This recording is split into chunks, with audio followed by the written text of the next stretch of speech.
Kok bisa ya segerombolan rebel atau pemberontak di bawah organisasi Taliban mengalahkan 10.000 tentara Amerika well-equipped bersenjata super lengkap. Juga ada 300.000 tentara pemerintah Afghanistan yang dibiayai oleh Amerika lebih dari 1 triliun dolar atau 8 kali APBN Indonesia diam tak berkutik dengan Taliban. Atau memang ada tangan lain yang ingin mempermalukan Biden dan mengucilkan Amerika di bawah administrasi Partai Demokrat tersebut. Apakah ini artinya kemenangan kaum nasionalis melawan cabalis? Globalis cabal yang mengontrol dunia dilawan oleh Taliban yang tidak pakai masker dan tidak menjalankan protokol kesehatan WHO. Faktanya tak ada COVID tuh di Taliban. Tentara uneducated bermodal nyali besar bisa mengalahkan Amerika yang benar aja. Hal ini bisa jadi inspirasi bahwa kita bisa mengalahkan siapapun kalau kita memutuskan jadi nasionalis sejati, membela bangsa dan negaranya sendiri. Emangnya masih perlu asing bernegara itu? Demikian New Mind bertanya. Kembali ke topik, Putin dan Trump adalah dua sahabat sejati. Kekalahan Trump dengan kecurangan kotak suara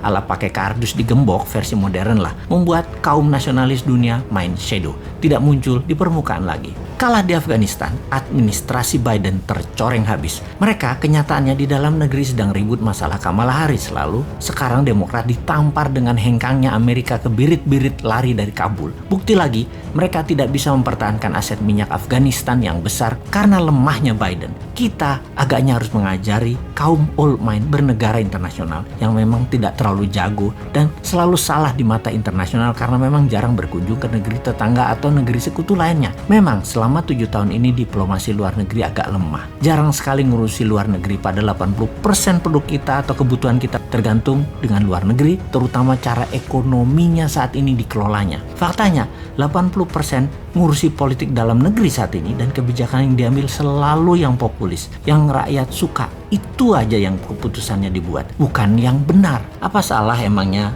memilih bernegara populis dan urusan semua dalam negeri, terutama politik? Ya tidak akan salah. Mana ada sih salah benar dalam politik? Yang ada hanya fakta, data, dan angka. Apakah ada makanan di piring rakyat? Apakah kesehatan rakyat membaik? Apakah masyarakat bahagia penuh tawa? Kita kembali ke luar negeri, apa yang negara besar lakukan dan apa yang Indonesia tidak lakukan selama ini karena tidak terlalu paham.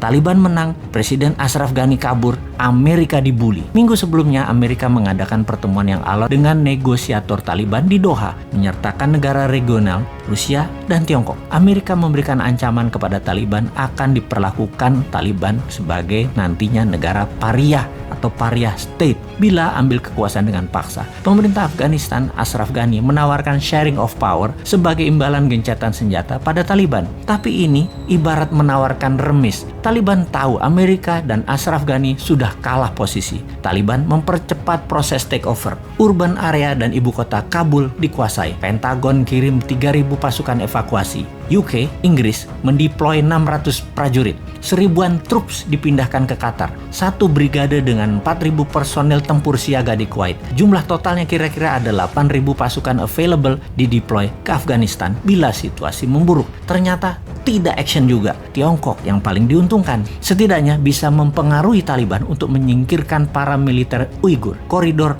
Wakhan akan menjadi penting sebagai geopolitical hotspot yang akan menghubungkan Tiongkok ke Asia Barat dan Middle East. Ekstraksi mineral disepakati dalam pertemuan Taliban dan Tiongkok di Beijing beberapa minggu sebelum Taliban menang.